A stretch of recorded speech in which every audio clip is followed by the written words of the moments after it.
when you go in with that mindset, just that curiosity of just wanting to understand why people act the way they do, why teams operate the way they do. I think that's the genesis of being a good coach.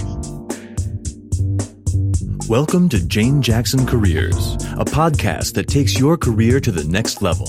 Here's your host, Jane Jackson, author of Amazon Careers bestseller, Navigating Career Crossroads.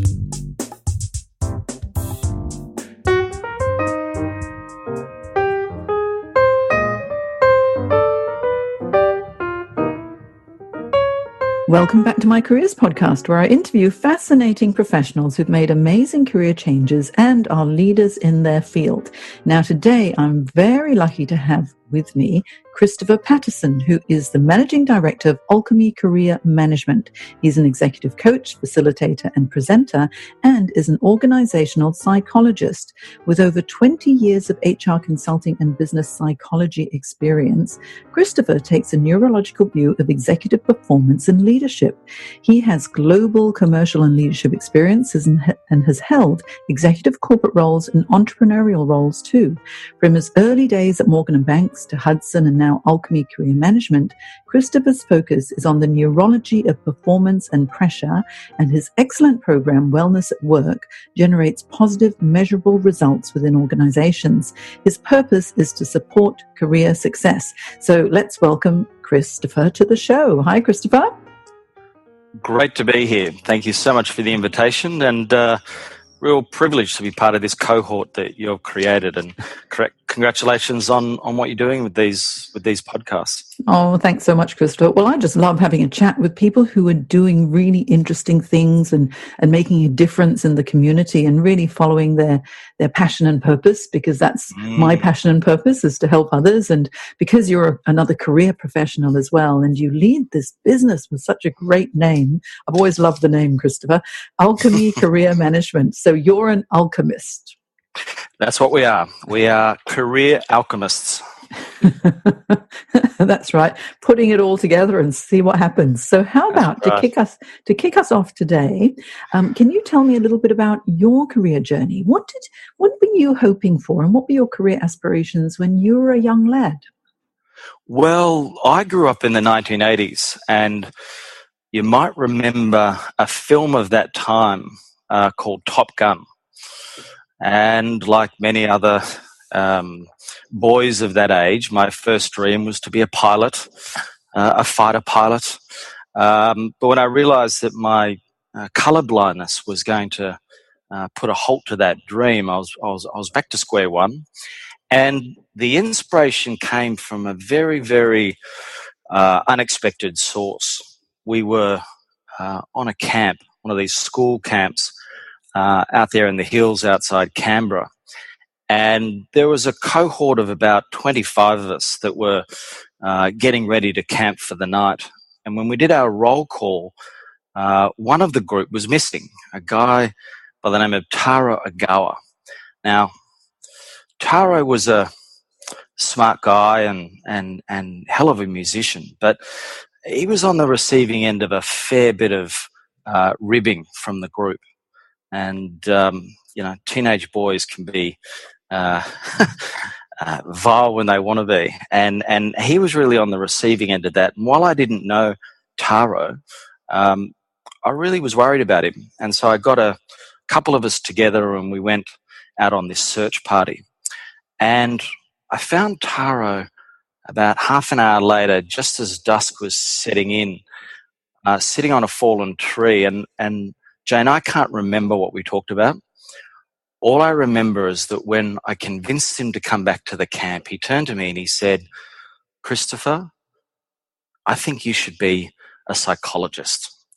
And it didn't mean anything to me at the time, but that seed that Taro planted on that ridge certainly came to the fore when it came to choosing a degree, and a psychology degree was just the obvious choice. And it was where I found my passion for not only human behavior, but also, and more particularly, organizational behavior. Wow. So that was, I mean, right from the early days, you're living what your whole passion and purpose right from the beginning. Right in the sweet spot. It all started Yeah. with Taro Ogawa. And how old were you Um, then? 15. 15? Gosh, 15. amazing. Amazing. So you must have always just had this natural ability to be able to draw out to the best in people, or helping them to understand themselves, because obviously Taro must have disappeared off for a good reason, and you brought him back again. So you must have made him feel better about himself. Yeah, and I'm not convinced that it's a skill, Mm. but it's certainly a curiosity. And I've been a student of human behavior ever since. And I think, when you go in with that mindset, just that curiosity of just wanting to understand why people act the way they do, why teams operate the way they do. I think that's the genesis of being a good coach. Definitely. And so how did you progress in your career from the early days? So you've got your organizational psychology degrees and qualifications, and obviously that's your passion. So when you started out in your career, once you graduated, how did the career progress? Well, I took a more entrepreneurial route than my colleagues. The classic route is you do your degree, then you do your postgraduate, and then you go get a job, right? Well, in second year, I decided to go a different path. And over a summer, I got the Yellow Pages out, not the app, the actual physical book. And I called maybe 25 psychologists, and I just called them up out of the blue and said, look, can I buy you a cup of coffee? I'd really like to learn about what you do and how you do it. And that was the start of my networking. And it turns out that a guy at New South Wales University knew someone at Morgan and Banks. They had a work experience program. And I wrote the letter and was selected to be the Tuesday guy, scoring psych tests by hand. So what it meant was that by the time I finished my degree and did the postgrad, I'd already had 2 or 3 years of business experience, which set me up for more of an entrepreneurial route. And from Morgan and Banks, I'm just having a look at your LinkedIn profile as we're talking as well. So from Morgan and Banks, then you went to a business called Innovative People Solutions. Was that your own business? It is, yeah. Yeah. There was a guy I met at Morgan and Banks because I was a really brash kid, so I wasn't just sitting in the corner doing my work. I'd always walk the floor and just go up to anyone and ask them lots of questions about what they were doing and can I get involved. And I formed a relationship with a guy named Mark Gallagher, who was one of the highest performing HR consultants.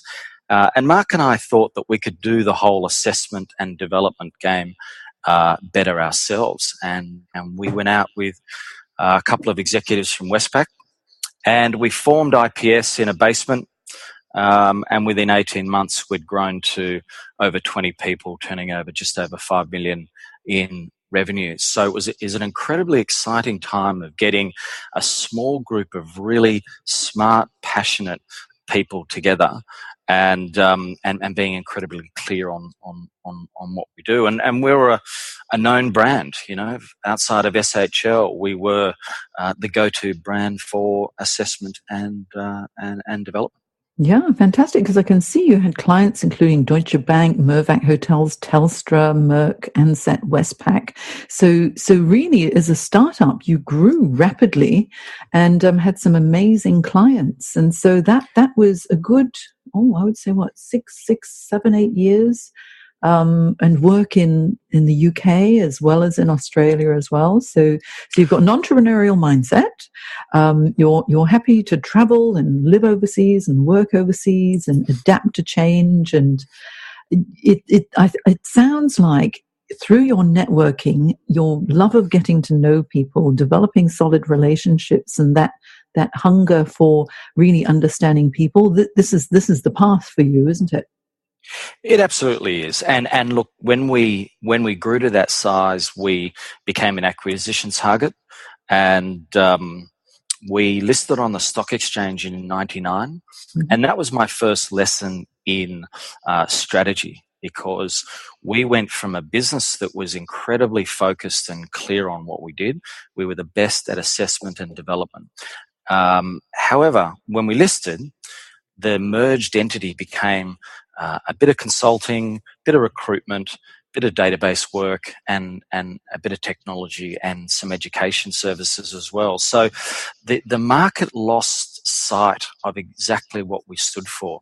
And you're right, when we listed on at 15.5 cents, and on the back of two of those relationships being Deutsche and Merck Sharp and Dome, the share price shot up to 35 cents. It was a very exciting time. But because of that brand dilution and the market not seeing us as the go-to destination for any one of those services, the share price consistently started to migrate down and never really recovered. So it was during that time that I took part of that technology over to the UK by myself, and I saw a wonderful opportunity networking in London where everyone wanted to get into online HR. They weren't too fussed about how and what components of the HR process were going to be covered. They just knew they wanted to apply technology into the HR space. And so I had a small advisory business that I started there, helping large corporates not only choose the right HR technology, but then with my org psych hat on, how do you actually do something a little bit more than just shifting data around? How do you actually drive the right behaviors that you're wanting in your organization? And so, that was around 2000, 2003. Wonderful time to be in Europe, looking at those networks and those opportunities. I just want to ask you your opinion on businesses that grow and are successful really quickly, like IPS was. So, you were listed on the Australian Stock Exchange, you were doing really well. And I think what I picked up on was you were specialists in assessment and development. And then with, being taken over and then suddenly spreading into coaching and HR technology and everything else, and then being like a one-stop shop for everything, but a master of none, or maybe it was still a master of assessment and development, but it was like spread too thin. So your reputation in the market, people got confused, didn't they? Because I always think if you're going to be running a business, you have to, rather than casting the net wide and hoping that we catch lots and lots of fish and it doesn't matter what sort of fish we catch, it's better to niche into one area and to be the go-to expert, so that whenever anyone's looking for something, it's like IPS, for example, would be the first place to go to assessment and development. That's them. So your advice, say, for entrepreneurs who are thinking of, we're doing so well and we need to expand, would be really to remain within your niche? Well, yes, stay really true to what you do. That brand it has equity. That brand has value. And particularly for startups, it's a conversation we have a lot, because when you start up, you're not known for that passion. And so clients will come to you and say, hey, can you do a bit of this? Can you do a bit of that? And the answer to that is, yeah, sure, I can. And so you do, because it's revenue. But then very quickly, you become known as a person who can do bits and pieces of lots of things, not actually known for what your core is. So it's a moment of courage for any startup, particularly in the first year, when you turn around and say no to that project, no to that source of revenue, and you redeploy that time into staying true to what your core belief is, your core why. That's how you build a brand that's known for something really special. Yeah, I think that's so important, because too many entrepreneurs that I know think, we need a bit more revenue. Let's do a little bit of this and a little bit of that. And I know even for myself, I specialize in transition coaching. That's what I do. And there are a lot of other things that I can do as well. However, I find that it does dilute, and I'd rather just spend time doing what I enjoy and I know I'm really good at, because that's what makes my heart sing. And so often, especially I think for young entrepreneurs, everything makes their heart sing. It's all bright, shiny objects. It's like take on something extra, yes? But and it's also a discipline, because every single year I get together with the board and we go through this process. Because of this, what happened with IPS gave me a pathological aversion to brand dilution every single year, right, about this time. And this is actually happening tomorrow. We've got a full day meeting focused on this. And what we do is we review what we're doing. We call it, we blow it up and put it back together. And this really is the discipline to make sure that we're not migrating into some areas where we're starting to get a bit diluted. We're starting to get a bit confused about really what we stand for. So it's that yearly discipline of recalibrating the business and staying core to our beliefs. Not to say that the market conditions don't change and we need to adapt to those market conditions, but it avoids that brand creep. That's so important. Now let's go back to your career now, Christopher. So then you ended up joining Hudson as National Account Director and then Director of Talent Management. That would have been an interesting time for you. Yeah, well, look, when I came back to Sydney, I talked to Mark. He was one of the first guys I got back in touch with to get the band back together again. And he told me something that's absolutely true, and that is, particularly in Sydney being such a small town, you need your network if you're going to make moves in this city, and any Australian capital city is the same. And rather than do an entrepreneurial play, he gave me the advice that, find a role that gets your network back. And that national account role was a more strategic business-to-business role where the organisation was providing HR consulting, recruitment, business process outsourcing, but my role was to manage those relationships at a board level. So with a Fairfax, a News Limited, a Qantas, a Woolworths. So my portfolio was between $5 and $7 million, and I was responsible for growth of that portfolio.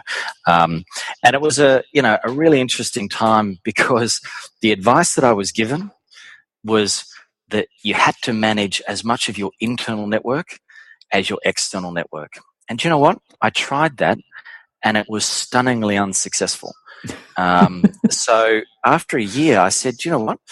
I'm going to do this my own way, and I'm going to spend 99% of my time with my customers, and I'm going to trust that the internal resources you're going to do a good job, but you're not going to see me. I'm not going to be that visible because I see my job is in fundamentally understanding those accounts with a level of intimacy that then I can bring that knowledge back to the business and say, right, let's create something, let's do something differently. And that change in strategy led to an award of being the top performing account director across Australia and New Zealand for that year. But it was another lesson that, advice is great, but, we've got to take our own path and find our own, success factors. Yeah, and obviously relationship development is something that is your forte. And I guess because you're just inherently so interested in what really makes people tick, yes? Yeah, and look, I would always train the guys when we go out to see an account that if there's an hour meeting, they're going to be talking for at least 45 of those minutes. We're just going to be doing lots of listening and lots of probing questions. And at the end, there might be an opportunity to say something really smart, really concise about how we have understood those needs and how we can partner with them. But I think the quality of those meetings is largely determined by how much we listen rather than how much we pitch. Yeah, I 100% agree. I know whenever I'm talking to any of my corporate clients or pitching really for work, I don't really do any pitching. I just do a lot of asking of questions. Where are you at? What are your challenges? What do you think would work? What works? What doesn't work? What's happened before? And then that way they almost tell you what it is that you need, and you'll know if you're able to deliver, or else tailor a specific solution, bespoke, just for them. I think that's the most important thing when it comes to developing relationships is listening and understanding. Too many people listen to respond rather than listen to truly understand. Yeah, I think that's a really good point. I think it's a really good point. And outside of the tactics from a relationship perspective, from a neurological perspective, it's just a more enjoyable meeting for the audience to be talking about the things that are closest to them, to talk about themselves, to talk about their role, to talk about their fears, their desires, what they want to change. And so from a relationship building perspective, we're building that in-group neurologically, where we're a safe partner, we're a warm partner. And so when it comes to actually talking about, solutions, a lot of that neurological groundwork is already done. Now, Christopher, how did you come up with this amazing, wonderful name? I just love the name, Alchemy Career Management. So this has been going now for 8 years. It's a very successful boutique coaching firm, okay, and supporting career success, because that's what you do with the career transition, exec coaching, your wellness at work program that I want to find out a bit more about as well, and business transformation. So Alchemy, how do you concoct this name? Well, it came out of actually the experience, the second role I had there at Hudson, because that experience did two things for me. One was it clarified my passion for helping people one-on-one. It just gives me goosebumps. And the second thing that it did, it highlighted a dissatisfaction that I had with the traditional ways of coaching and the traditional ways of providing outplacement and career transition. So I started the business in 2009 because we actually understand the neurological and behavioral elements that facilitate, sustained success and fulfillment. And so that, coupled with my absolute love for having an impact on people's life and career, meant that the terminology alchemy was perfect, because the discipline of alchemy is taking raw material and converting that into precious metals. And so that's a metaphor for what we do. Whether it's coaching, career transition, or wellness, we're taking those raw minerals in an individual or in a team, in an organization, and we're converting that into precious resources. Just listening to you and listening to the passion that comes through, I just get very excited, because we've obviously got very similar values in what we want to do and to be able to assist others. And you've got this program called Wellness at Work, which I think is, it just sounds great. It's great alliteration. Plus, you've got these pillars for success within Wellness at Work. Can you tell us a little bit about that too? Yeah, look, that came about because when we built the career transition practice, we knew that the decisions that people were making in terms of their lifestyle were going to have a big impact on the speed and the quality of their transition. So, with our business psych hat on, we did the work to understand from not only the empirical data, but from our own field research, what are the elements that people need to focus on if they're going to be at their absolute best. And so we found out that there were 6. We call them the 6 cylinders of wellness. And that is one of the first conversations we'll have with someone going through career transition or going through their leadership coaching experience. Because if we can get that profile tuned up, if we can get them making good decisions across those 6 cylinders, then everything else that we work on is going to be so much smoother, so much easier. Now, Jane, our intent stop there. We didn't have any vision for going beyond that with this topic, because we're not a wellness business, we're a coaching business. However, in 2012, something unpredictable happened, and that was organizations coming to me unsolicited and saying, hey, look, outside of the individual work that you're doing, we've actually got a staff group who are stressed, who are under pressure. And those pressures are certainly not going away. So can you come and can you do some workshops around this topic? Because you seem to have a very scientific, very evidence-based view.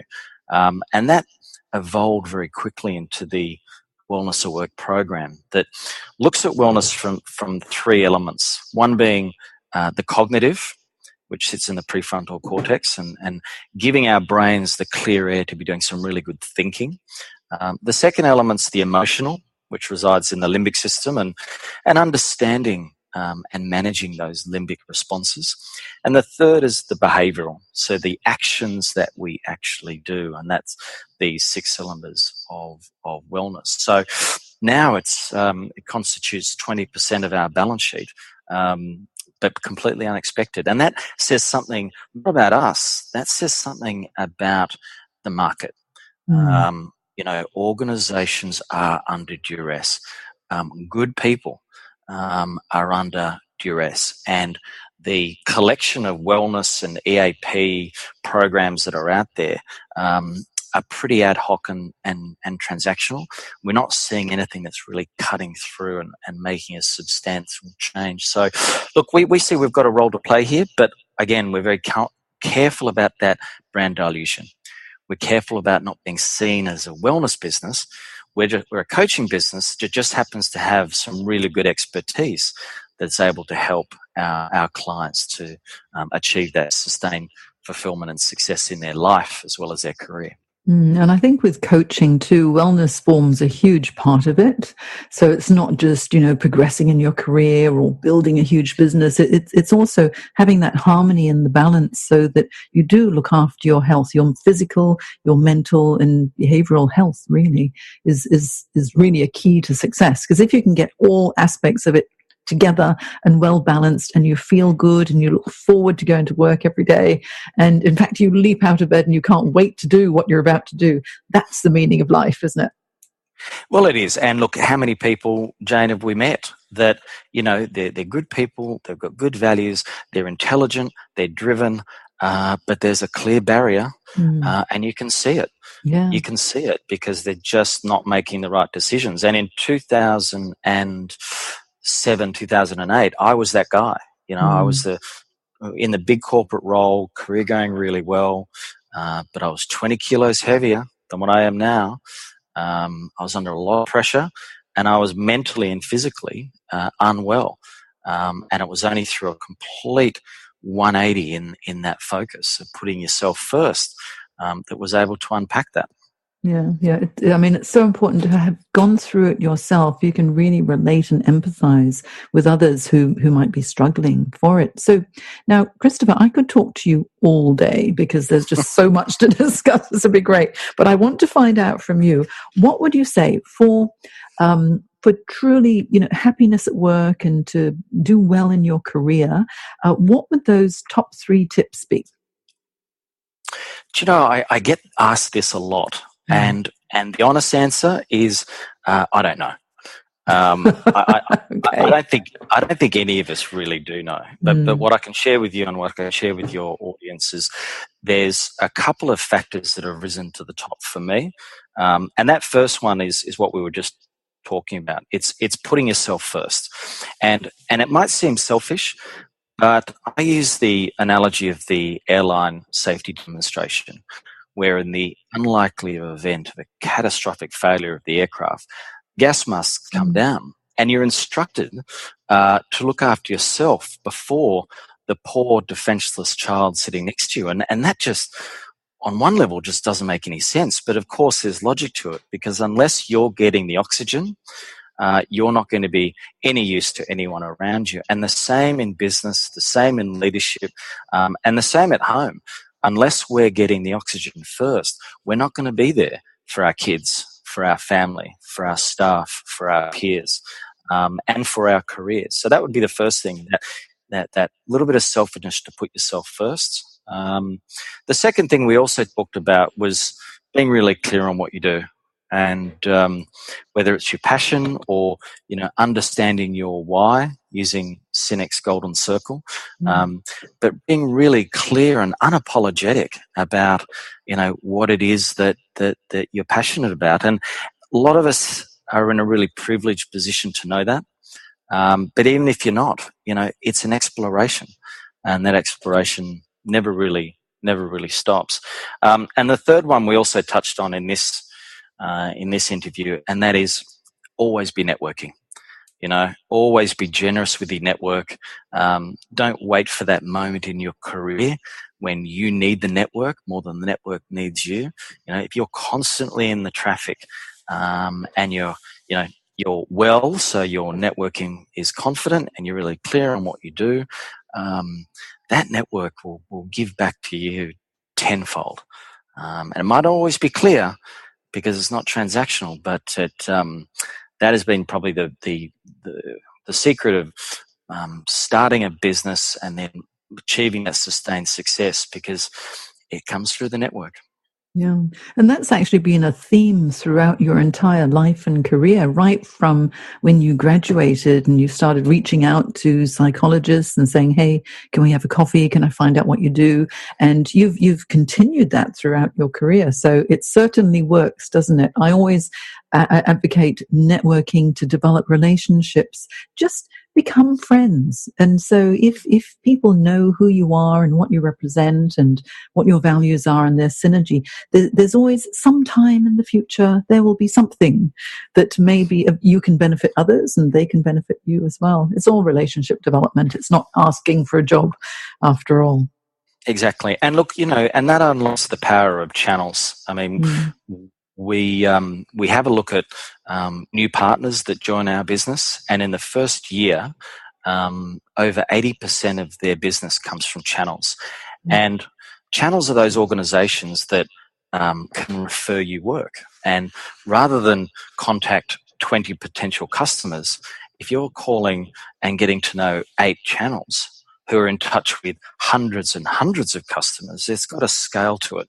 And so finding organizations that you really love what they do and you can refer work to them and be really generous, we've found that that's a really successful way of not only networking, but building a revenue stream. And now people will want to find out where to reach you, Christopher. So tell us, how can we find you? Well, the website's a good place to start, which is alchemycm.com.au, and there's some resources that we've put up there for our corporate clients as well. Again, being generous with the network, but also on Twitter, alchemycm, as well as LinkedIn and all the typical places. So with topics like coaching and career transition and wellness, we encourage people to join the conversation. We've got a common vision here. We've got a common intent. Help us, and we'll be generous. Wonderful. Well, I'll have all of those details on my show notes on janejacksoncoach.com. And I'm sure that I'll be able to refer business your way as well. It's been such a pleasure talking to you, because I find, honestly, organizational psychology, taking a neurological view of really performance and leadership, it's absolutely fascinating. So thanks for your time today and for sharing your insights. And I hope to have you back on the show again, and we can have another chat in more detail in about, say, 4 to 6 months' time. What do you reckon? Great. How about I interview you this time? Okay, well, you won't be able to get me to stop. Once I start talking, Christopher, it doesn't stop. So it's much better if I ask the questions, because I love to listen. Well, thanks so much, and we'll talk to you again soon. Thanks, Jade. I really want to say thank you for giving me this opportunity to talk about something that I'm really passionate about, and delighted to be here, and I'm looking forward to our continuing relationship. Wonderful. Thank you so much, and bye. If you'd like to find out how coaching can help you, visit janejacksoncoach.com, where not only will you be able to listen to other fascinating interviews from professionals who've made amazing career changes, you'll also be able to download some free ebooks and guides on how to manage your career effectively.